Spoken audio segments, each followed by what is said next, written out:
The first thing I want you to know that success is not a destination, it's a journey. Think of success as a process. Let me illustrate it and explain it this way.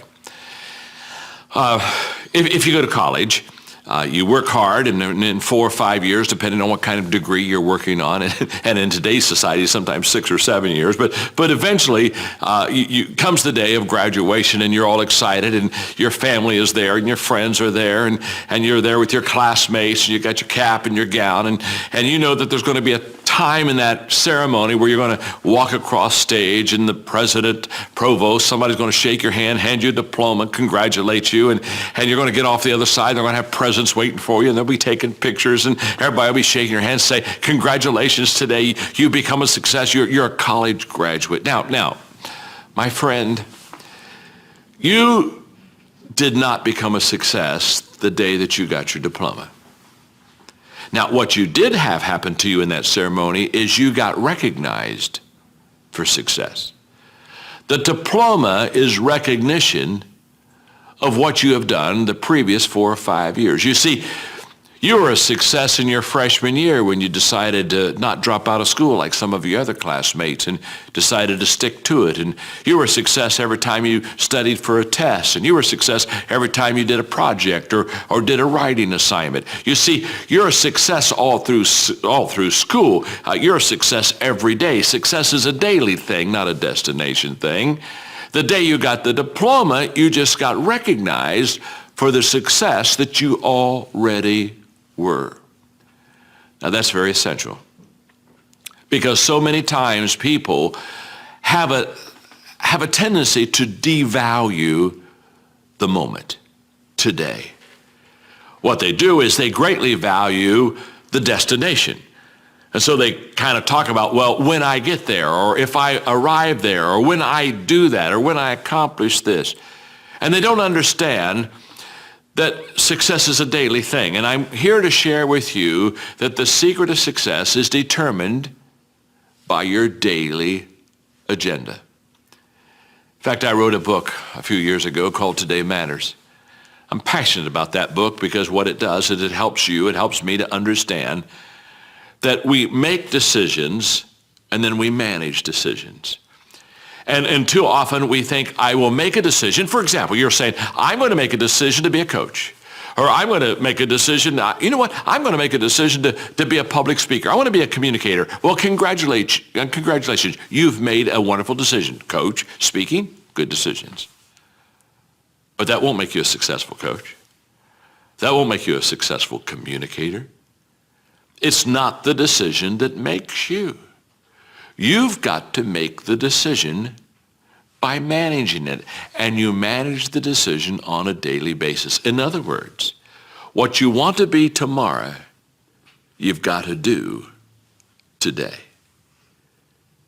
You visualize tomorrow. That gives you hope, and that's your motivation, and that's your dream. Nothing wrong with that. You visualize tomorrow, but you value today. What's that mean? That means that what I do every day is either getting me closer to that vision, that dream, that goal, or it's really driving me farther away from it. You see, every day, we are either repairing or we're preparing. You see, if I messed up yesterday, guess what I get to do today? Fix yesterday. In other words, if I didn't do the right thing yesterday, what I got to do today is I've got to repair. I've got to go back, make amends, backtrack, put the car in reverse, put my life in reverse. I've got to go back there. I've got to repair. Now, every day I spend repairing, I'm not spending preparing. Well, you see, we repair when we fail to manage the decisions that we've made. We prepare when we, on a daily basis, manage the decisions that we've made. So your footprints to success are really footprints of success. Because every step that is made and taken based upon the goals that you have for your life, and you're managing those goals correctly, every step is the progressive realization of success in your life. And by the way, you'll get the diploma. You'll get the certificate. But when you get that, you didn't arrive. It just is another step in preparing you to reach your potential. Each one of us should live our life as if we'll never learn everything we need to learn. We'll never be able to accomplish everything we wanted to accomplish. We won't be able to experience everything we wanted to experience. We should live our life every day hungry, understanding that we are to live until we die. You see, I think success can't be summarized in a flippant degree or program or diploma or arrival. I think today, if you are learning to coach, if you are learning to speak, if you're doing the things that are essential to the decisions and you're managing those decisions well, can I say something to you? Congratulations, you are already a success. Now, guess what? Over time, it shows up. You've heard the expression. You maybe even have said it yourself. You've heard the expression, I'm sure. I've worked all my life to become an overnight success. That's the way it works. All of a sudden somebody recognizes you. All of a sudden somebody congratulates you. You didn't get good at that moment. You've been good for a long time. It just showed up someday. Have you ever heard a motivational speaker tell you that attitude is everything? I'll bet you have. I've heard many say that. In fact, they'll say something like, if you can believe it, you can achieve it. And that never quite rang true with me. So I began to press the issue, and I have come to the conclusion that attitude isn't everything. Now, I'm not disclaiming or in any way being disparaging about attitude, because I think attitude is very important. But if anybody comes up to you tells you that attitude is everything, I don't buy into that. That's not true. For example, attitude can't replace incompetence. If you're incompetent, you can be very happy, but you can still be very unsuccessful. Now, here's what I do know. Attitude isn't everything, but attitude is the main thing that'll make a difference in your life. And because I believe that, I wrote the book, The Difference Maker. You see, that's what attitude is. Attitude is the difference maker. You have two people side by side that you're thinking about employing in your company. Both of them have the same background, same job description, education, experience. I mean, you could almost flip a coin and say, I could hire the one on the right or I could hire the one on the left. But one has a great attitude and one has a bad attitude. Now, who are you going to hire? You're going to hire the person with a great attitude. Why? Because it was the difference maker. In areas of choice, you need to work on your weaknesses. For example, let's say I'm lazy. That's an area of choice. I'm not naturally lazy. I'm just lazy. It's a choice. So I need to work on that, because in areas of choices, you can make vast improvement and you can make fast improvement. I've never heard this distinction, by the way. Yeah. It's hugely helpful. Oh yeah, in choices. So attitude, let's say I have a lousy attitude. One day I wake up and I say, this isn't getting me anywhere. I got to have a good attitude. You can go from a 0 to a 10. I mean, almost over. I mean, you've seen people that you just say, my gosh, overnight they just got good and happy. You know what I'm saying? Okay, that's a choice. Vast, fast growth in choices. In giftedness, DNA, wiring, your growth is very, very small, and it's very slow. So I think, for example, a person can maybe increase their giftedness skill set maybe 2 numbers. Wow. So if I'm a little bit above average, I'm a 6. If I really work hard, I can become an 8. But an 8 is powerful. Yeah. 8 has a huge return. So what I tell people is in areas of giftedness, that's where you have to work on your strengths. If I'm a 2 in something, I'm very weak in a skill. If I worked hard, I could only become a 4. I'd still be below average. So what I tell people is, you got to ask yourself, is it going to give me the return? So in the area of strengths, you got to pour yourself into the things that you're already good at, because that'll really set you apart from average. Yeah. But in areas of choices, Go for those weaknesses, because you and I don't you know people that are highly skilled but they have a lousy attitude, or they're not self-disciplined, the attitude. and they're never going to get anywhere, and they're not going to get anywhere because they didn't. So in areas of choices, work on your weaknesses, but in areas of strengths and skills, just work on your strengths. Well, Paul Harvey said that you can tell you're on the road to success because it's uphill all the way. And I'm here to tell you, this something for nothing entitlement mindset that invades so many people's lives is a bunch of garbage. I can promise you, nothing that I've ever had worthwhile did I have just kind of fall into my lap like, oh my goodness, I won the lottery. And I know once in a while people win the lottery, but basically the people that win the lottery, half of them lose their money within 3 years, the money they won, and it's because they got money but they never changed the way they thought. And can I tell you something? If you have all the assets in the world, but you don't change the way you think, you'll lose all the assets in the world. And what I have discovered in this whole process of trade-offs is that every step of the way of my journey, I have to trade something off.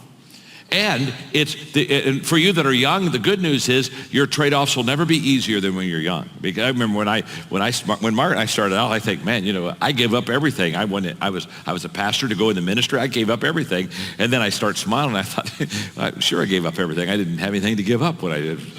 I was a kid. You know what I mean? I had a 1964 Ford Falcon and a U-Haul trailer and 5 pieces of furniture, and life was grand, and off we went. Here's what I've discovered, Ken, and I think that I want the audience and I want everybody watching around the world to know today, and this is very simple. The more successful you become, the higher the trade-offs are. You see, we make a mistake thinking it gets easier. It doesn't get easier, it gets harder. And the more you have, every time you go back and say, am I willing to risk that again? The more you realize, wow, I'm not sure I am willing to risk this. And what I've learned is the moment I stop making trade-offs is the moment that I plateau. And life is continually filled with trade-offs. In your life and in my life, my expression I use all the time, Ken, you've heard me you say this, you have to give up to go up. When somebody comes and says, John, I want to be a leader, I always ask them the question, why? Why do you want to be a leader? I mean, do you want to be a leader because you want a corner office? Do you want to be a leader because you like to be in control? Do you want to be a leader because you love to be in the front of the pack? Do you want to be a leader because you want to have a good parking place? Why do you want to be a leader? Because leadership isn't easy. Leadership a lot of times isn't fun. Leadership a lot of times is kind of lonely. There's only one reason to be a leader, and that is to add value to people. And you and I will only add value to people if we truly value them. I have a nonprofit organization, Equipped, that's trained almost 2 million leaders internationally around the world. And I kid you not, as I go to developing countries twice a year and I travel internationally and I sit down, sometimes I have the privilege of being in the offices of presidents of countries. And as I watch these developing countries, the thing that is the cardinal sin among leadership so much is that they have leaders of their countries that truly don't value the people. And if you and I don't value people, we will devalue people. Number 2, if you want to add value to people, you have to make yourself more valuable. You just have to get better. You have to keep growing. You have to keep learning. You have to keep developing. Why? Very simply. If you're leading the pack, you've got to be able to give what you have, and you can't give what you don't have, and so therefore you've got to put a lot of good stuff in so that you can pass it on to others and share with them and add value to them. Thirdly, if you want to add value to people, you have to know and relate to what other people value. You and I have to walk slowly through the crowd. We have to listen. We have to care. You see, great leaders are first of all listeners, and then they're learners, and then they're leaders. They really do take their cue from the people. They understand that the key of leadership is connecting with the people that you lead, and the only way that you and I ever connect is by caring enough to listen. Number 4 is very important to me. When I'm speaking in the business community, I always share with them that for them there are 3 ways to add value to people, but for me there are 4. And I tell them I'll give them the 3. And so I'll spend maybe an hour doing those 3 things I just shared with you, talking about how to add value to people. And inevitably, when I'm done with the 3, somebody raised their hand and say, John, you said that for you there was 4, but you said there's only 3 for us. I said, yes, it's nothing personal, but this is about my faith. And so I don't really need to share this with you. It's because I'm trying to help you, and I don't want to cross boundaries with you. And inevitably they'll say, but John, tell us what yours is. And I'll say, well, okay, you can hear mine, but don't write it down. In fact, don't listen. Because number 4 for me is, if I really want to add value to people, I have to do the things that God values. You see, the greatest motivational principle in the world is that people do what people see. And too many travel agents, they're like, or too many leaders are like travel agents. They're sending people where they've never been themselves. And you want to be a tour guide. You want to take people with you. You want to say, this is the area where I've been, this is where I live, this is the area where I lead, come along and follow me. And at level number 3, your leadership begins to gain credibility because now you are fleshing out for the people around you, and you are modeling for them things that they want to see, and you are starting to produce. How would you tell us to develop a habit of curiosity? Well, you know what? People do look at me and see me as creative because I've written so many books, and I am curious. But when I started off in college, in my freshman psych class, they gave us a test for each student to take on creativity. And there were 17 in that class. I can remember it well. And I was at the bottom of the class on creativity. I mean, I was like number 17 out of 17. And what the teacher posted the scores. And so, I mean, I saw how bad I was. And then I really felt bad, not only because I wasn't creative, but I was going to go pastor, I was going to go into ministry, I was going to teach, I was going to do sermons.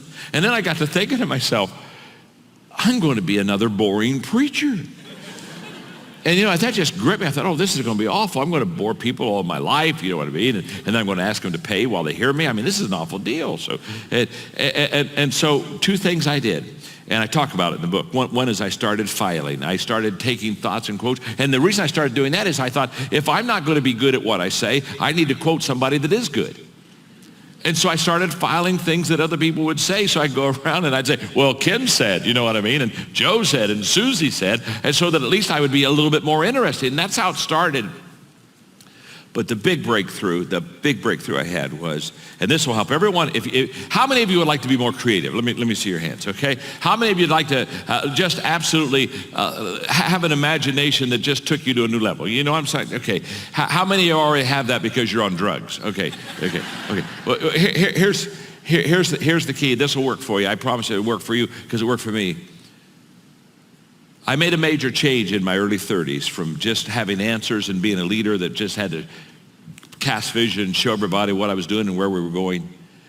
And I started asking intentional questions. And I became a person, I ask questions all the time. Every day I ask questions. And I have found just asking questions will take you on exciting journeys more than anything else. You excel in that, Ken. I've watched you over the years. You'd excel really in that. But for my early years, I didn't ask enough questions, and so therefore, I didn't get enough ideas and thoughts from others. So when people say, I want to be more creative, what's step 1? Step number 1 is ask more questions. Just go to people and start asking questions. It's amazing what you'll learn. In Switzerland, there are some mountains that can be climbed by people like you and me. We got to get a little bit better condition. But I mean, it's not like the mountain climber mountains that would be way beyond our skill level. But some of these mountains that can be climbed by you and me, it takes a day to get to the top, and then you just camp up there and you come down the next day. And on many of these places in Switzerland where you can do that, about halfway up the mountain is what they call the halfway house halfway up the mountain. So a group of people starts off with a guide in the morning, and about noon, you're kind of tired, and you've been walking now for 4 or 5 hours, and you're coming up to the halfway house, and it's just it's a wonderful sight. Because as soon as you enter in the halfway house, you can smell the food, and they're getting ready for a good lunch, and you sit down, there's a fire in the fireplace, and there's nice soft chairs, and you can just rest your body and refresh your body. And so the people go into the halfway house, and they eat and laugh and enjoy and just really just kind of take in that that wonderful, refreshing atmosphere. About an hour and a half after being in the halfway house, the guide gets up and says, well, gang, it's time to put on your gear. We got to hike. We got to get on up to the top. This is a fact. About half the people decide not to go on up to the top. They're sitting around the table and they're just saying, you know what, go on up. You're going to be coming by here tomorrow. You're going to be having lunch here again tomorrow. We're just going to hang here. And so the people that want to get to the top, they put their stuff on and they kind of leave. And the rest of the people sit behind. They eat a little bit more food, get around the piano, sing some songs, get around the fireplace, enjoy the fire, warm themselves by the fire. And play games all afternoon, kind of enjoy themselves. But about 4:30, 4:45 in the afternoon, without anybody saying a word, the people who stayed in the halfway house, they slowly go over to where the window is, the big window, and they start looking outside and they start looking up at the top of that mountain, and as they look at the top of that mountain, they see their friends. Their friends are now getting the tents out and they're getting ready to prepare for the night, and it becomes very quiet, very somber. Because everybody in the halfway house realizes the mistake they've made. They've sold their mission for a little bit of comfort for a few hours. Next morning, down come their friends, and by noon, they come into the halfway house. And when they come in the halfway, they are laughing, they're high-fiving. They're talking about what they've seen, where they've been, experiences, the fact that it was almost impossible to get up there. In fact, they had to help each other get up there, and how they joined teams and held hands. And they just tell them all these stories and talk about the pictures they've taken. And they got the group picture up there with the flag at the top. And the people who remain behind, they don't say much. They just eat their lunch and then follow the rest of them down to the bottom of the hill where their friends are waiting for them. And those who paid the price and went to the top, who understood now is the time to reach the mission, they hug and tell stories and celebrate.